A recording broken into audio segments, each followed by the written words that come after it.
Here, you'll experience the world of Formula One not only as a driver, but as the owner of a brand new F1 team. First things first, let's choose your character.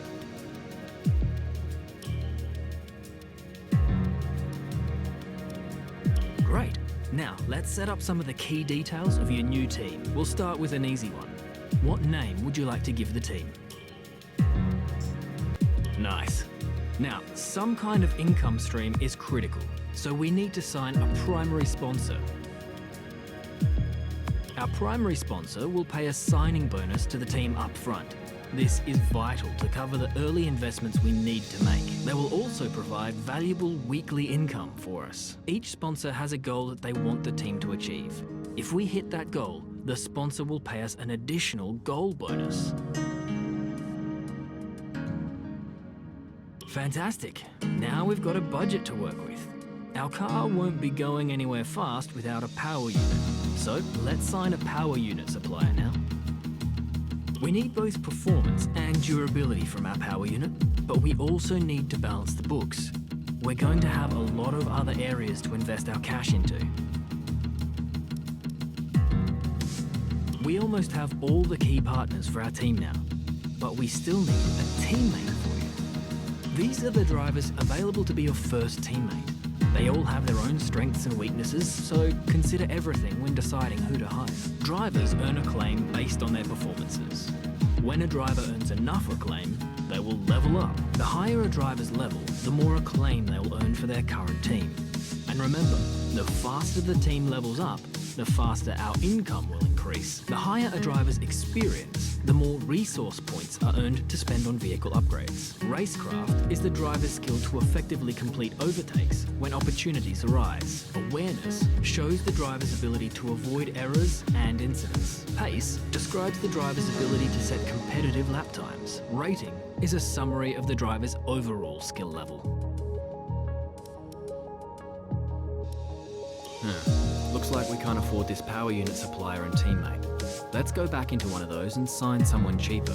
Or try and find a sponsor who pays more up front to offset the cost.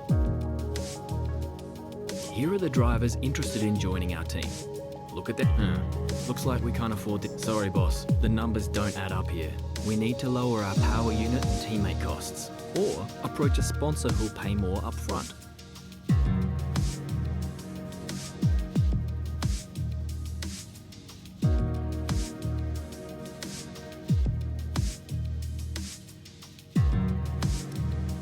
Obviously, the better the performance and durability, the better. But be careful about spending all. Looks like we can afford this power unit supplier and teammate. Go ahead and confirm if you're happy. Let's select or edit the livery we'll be running this season. We can add more sponsors to the car as we sign them throughout the year. And don't worry, we can edit our look at any time from HQ.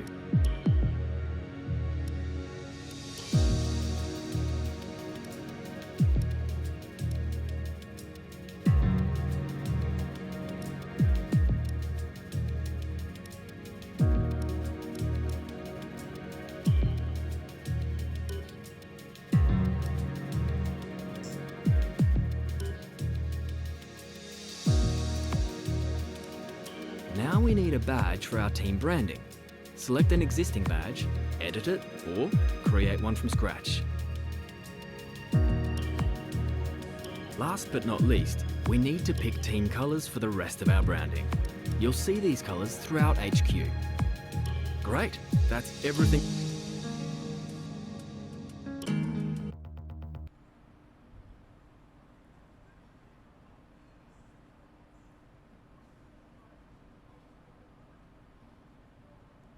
Okay, we're live in 5, 4, 3. Hello folks, and welcome to the HQ of Formula One's newest team. We've been invited backstage to gain an exclusive insight into what could be one of the most exciting entries in the sport for many years. Now, we've seen a number of new teams enter the sport over the last decade, amongst their number Manor, Caterham, HRT and of course Haas. And while some have proved to be successful, others have morphed into different teams and some have disappeared completely. What marks this team out though as being something different is that its owner is also its driver. Now, there's a rich history of that in Formula One too. Sir Jack Brabham, John Surtees, Graham Hill and Bruce McLaren all drove their own cars in the sport, but it has become increasingly rare in recent years. What's very special about this team, though, is that while the team itself is new to Formula One, so too is its driver and owner. Whatever happens this season, you've already made the history books. Tell me, do you feel up to the mammoth task of both managing and driving for a Formula One team? Every team needs 2 drivers, but what was it that drew you to your teammates? No one aims to finish bottom of the table. How are you expecting the car to feel out? The other teams now have years. Overtaking is a key part of this sport. How have you... And finally, which... Well, that's about all we've got time for here. We will see how this fledgling team fares in its first Grand Prix. Okay, great, thank you. That's a wrap. When you've got time, check the R&D tree to see our current progress and where we think there's room for more. And while you're at it, why not take a stroll around HQ and check on how the team's doing? Hey boss,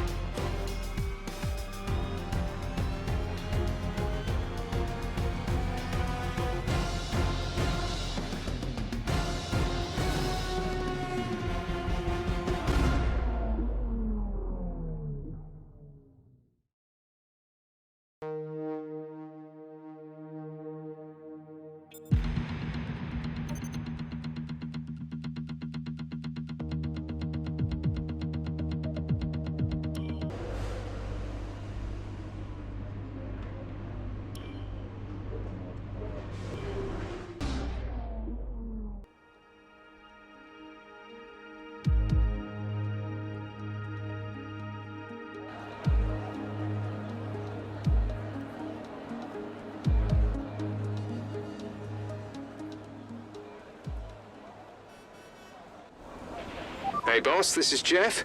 Just wanted to say thanks for trusting me as your race engineer. I won't let you down. The car is ready to go, but it's brand new of course, so there may be a few issues here and there. We'll be keeping a close eye on all the data.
Okay, just want to remind you to keep an eye on your tyre temperatures, which you can do on the temperature panel of the MFD. We monitor carcass temperature and surface temperature, and you'll get the best performance when they're both inside a normal operating window.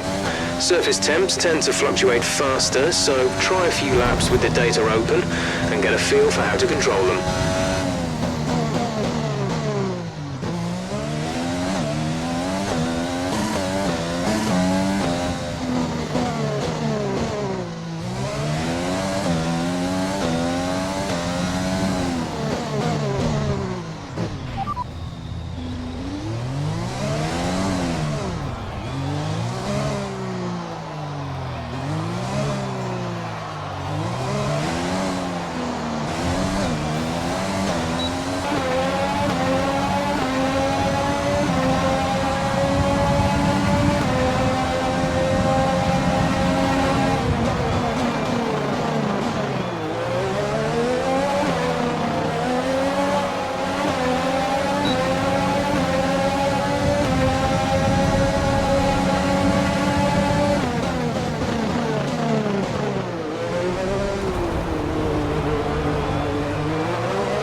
Okay, back to the pits. You need a new front wing. Box now.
Times are falling off. We want you to pit in for repairs. Box, box, box.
Are you okay?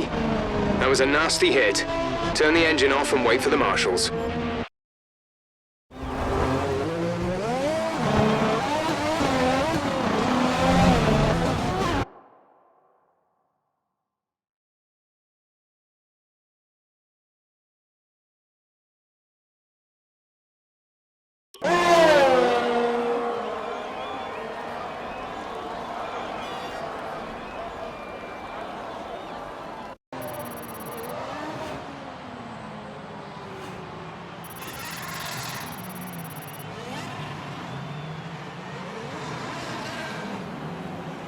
It's time to remind our...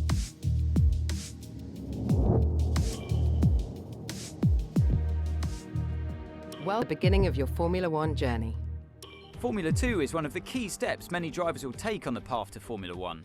It is a championship where the best up-and-coming drivers in the world must compete in identical cars to hone their skills and showcase their talents to teams in the F1 paddock.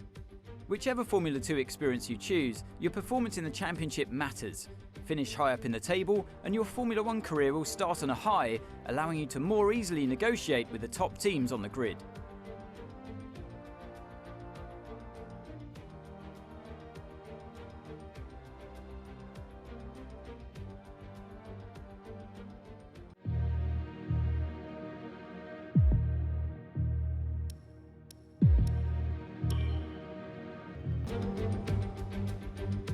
It's race day here at Spielberg and the drivers are making their final preparations down on the grid before lights out.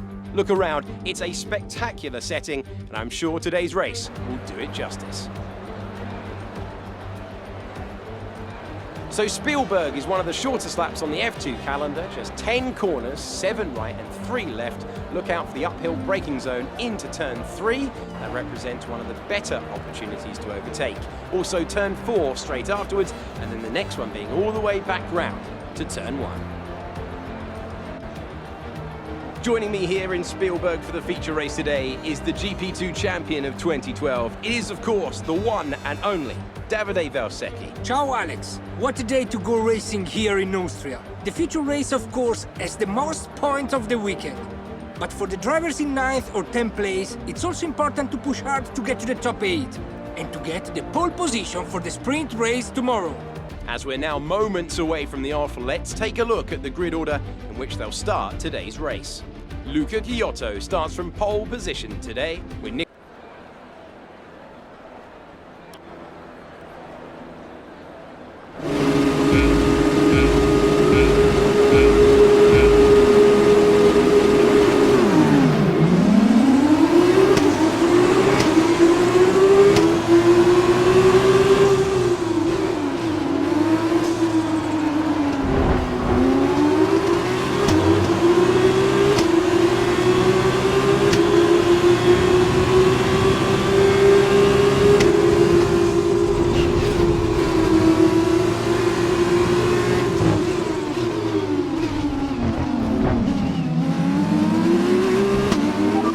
Was illegal. Return the position.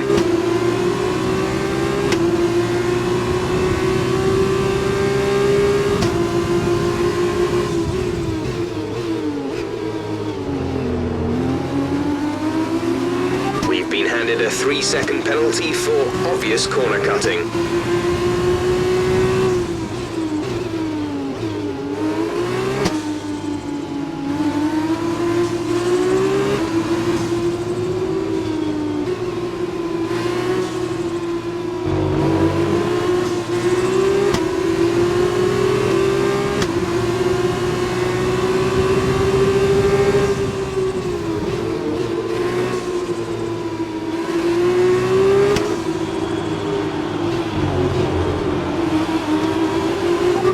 That's a good start. Keep it up.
before hitting the corners. We don't want to get a penalty.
So we've been looking at the damage, and we think you should be okay to continue. It'll cost us a little bit of time, but we're nearly at the end of the race. Check your MFD for a new strategy option.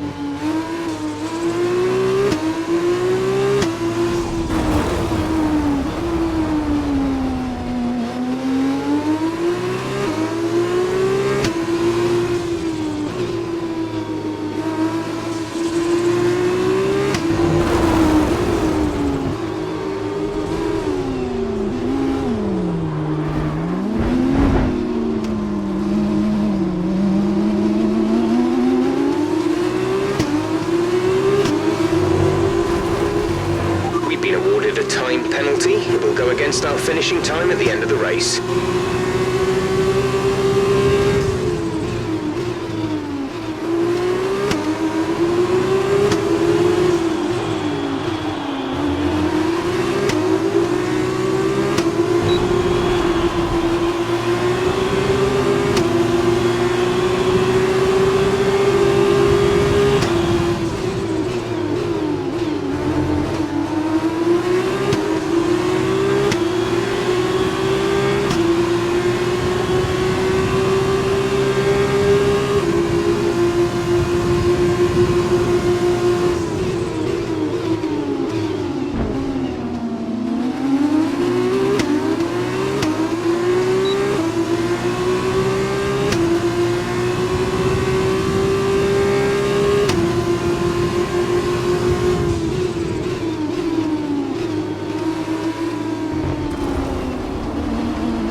If you don't behave yourself from now on, we're going to end up disqualified.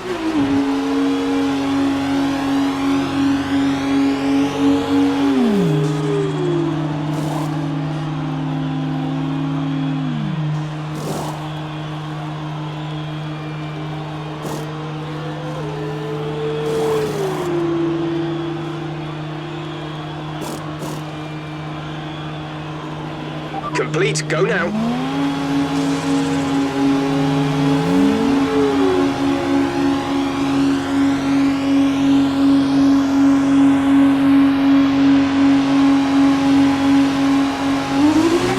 Stay clear of the white line on the exit. You'll receive a penalty for dangerous driving if you cross over into the track.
is 3.0 seconds.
This is your final lap of the race.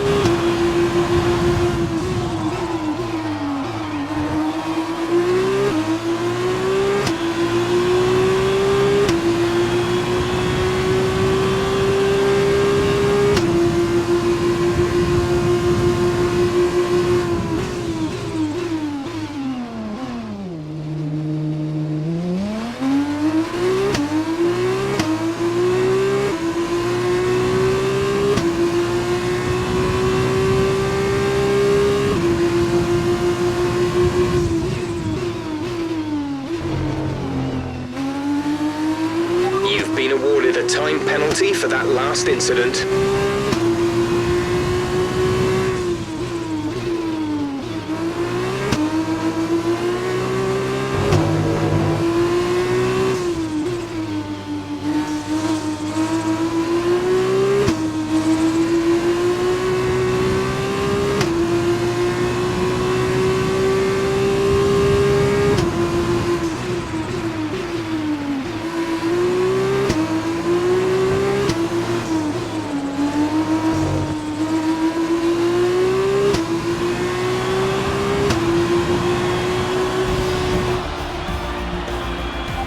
Race over, take care of the car on the way in.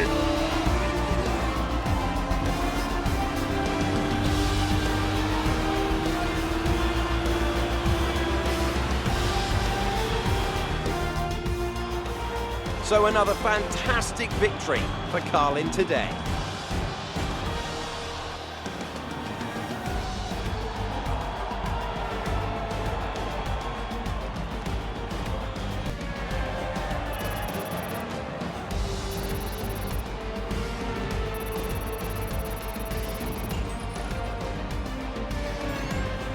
So then, it's time to see how this result affects the Drivers' Championship. It's a good result for Nikita Mazepin, who moves further ahead at the top of the table. And now, Davide Valsecchi, let me ask you, who is your driver of the day? I have to give it to Sean Galeol.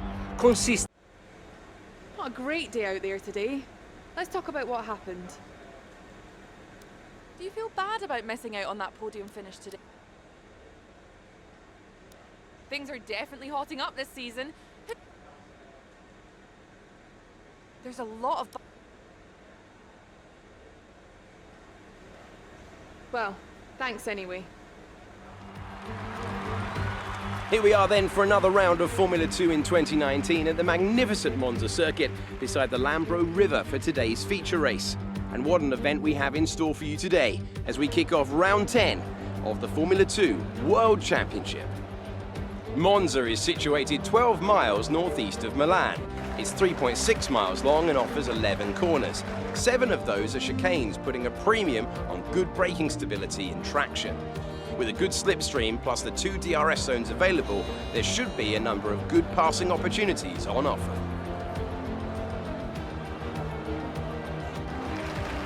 As we await those 5 red lights for the start of today's race, allow me to welcome once again Davide Valsecchi to take you through all the action of what is, of course, your home race. For sure, Alex, absolutely.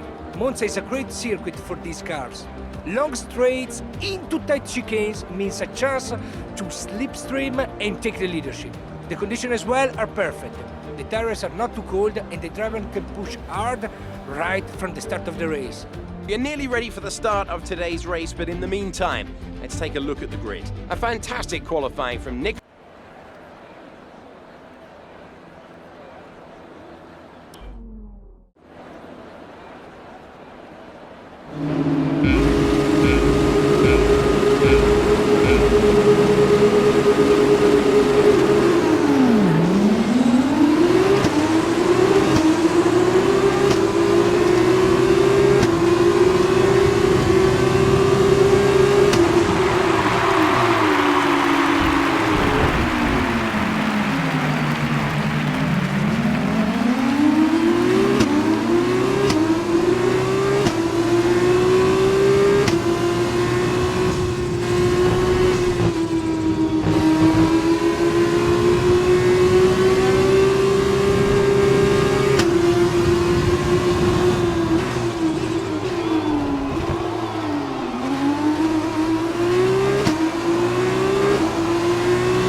Let's capitalise on that first lap.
Time penalty will go against our finishing time at the end of the race.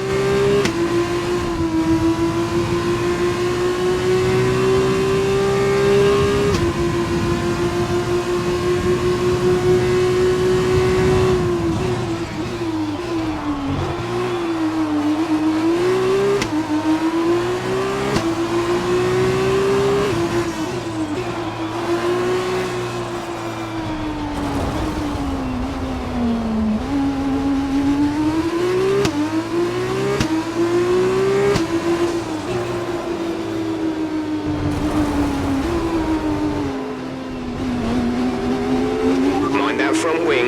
It'll need replacing if it takes too much damage. A new strategy is available on the MFD.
that lets us back in.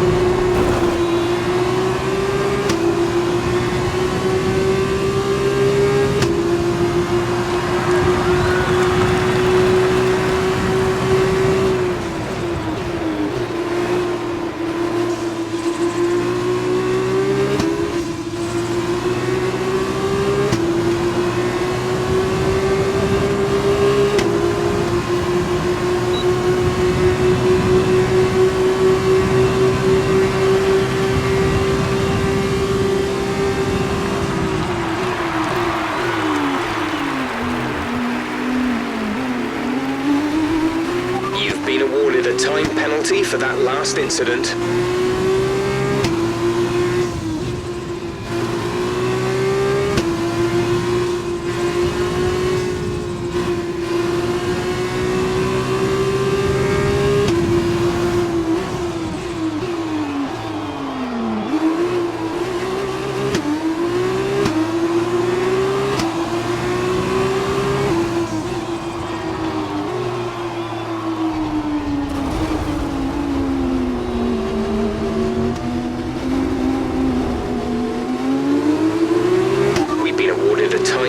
It will go against our finishing time at the end of the race.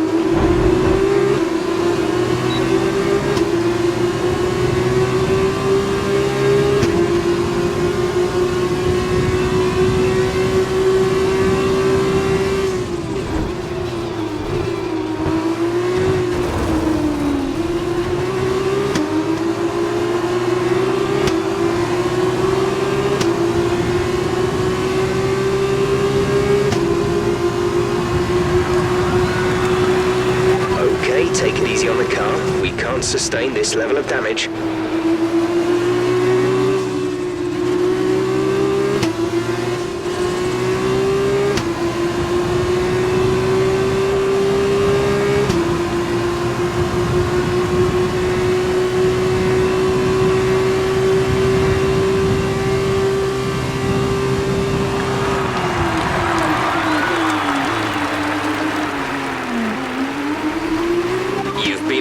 Time penalty for that last incident. Illegal maneuver, cede that position or we'll receive a penalty.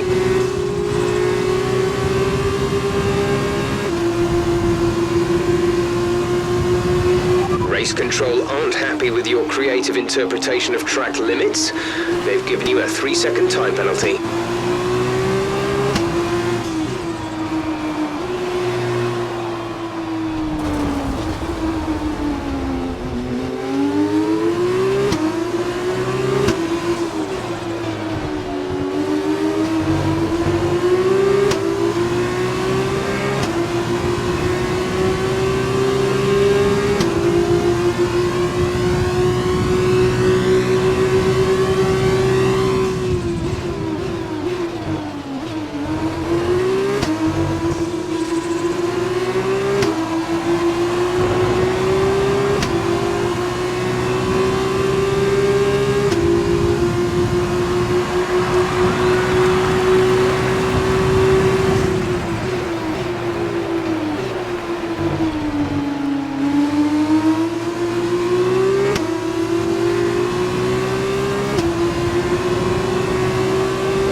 has the fastest lap of the race so far. The gap to the car behind is 2.6 seconds.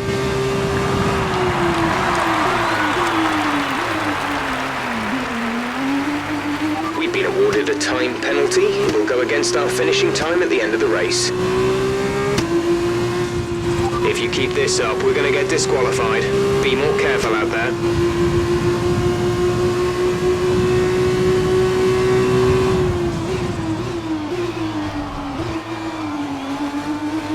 You've been awarded a time penalty for that last incident.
This is your final lap of the race.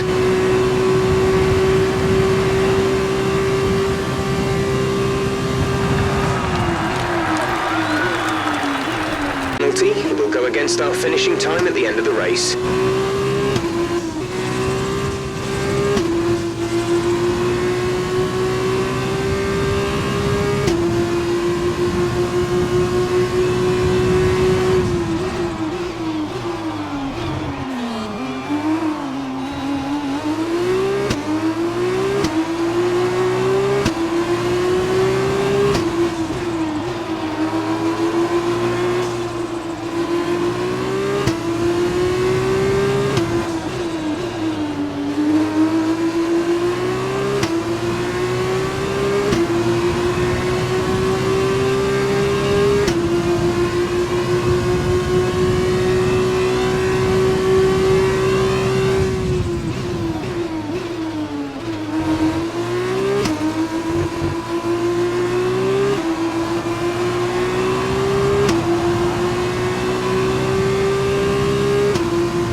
That's the end of the race. We'll see you in Parc Fermé.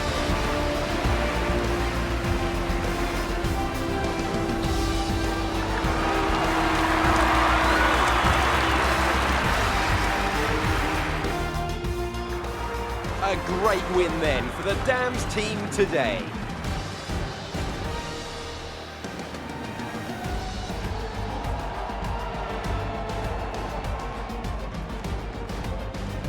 Dams, another team with a huge amount of history based right in the heart of motorsport near Le Mans in France, have once again shown their formidable abilities out on the track with yet another win today.